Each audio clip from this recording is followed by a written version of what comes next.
I think medyo ano 'no, medyo masyadong understatement yung kanyang naging pahayag na ang gusto niya, magkakasundo, ang gusto niya, maayos at pakikipagkaibigan.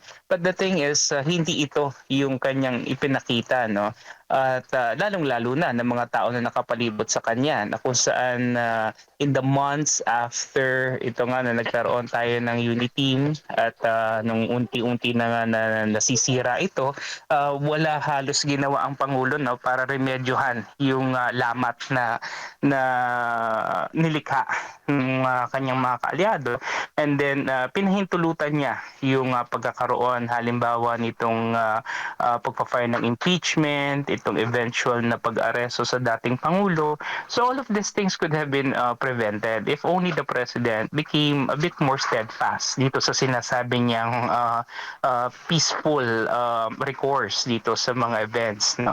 But, the thing is, hinayaan niya 'no. So ngayon na nakita niya yung resulta ng halalan medyo hindi pumabor sa kanya, dahil nga dun sa mga numero lalong-lalo na nung mga senador na nanalo dito sa elections.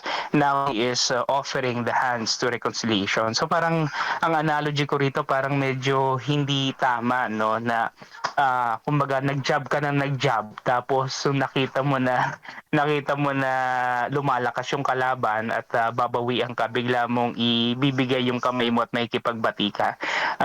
I don't think that, paints a good picture 'no. So, at the same time, it gives the impression that, he is portraying the image nga of a weak and indecisive leader dahil nga, ito ay, nangangahulugan na hindi niya kayang pangatawanan yung mga salita at yung mga hakbang na ginawa niya in the past.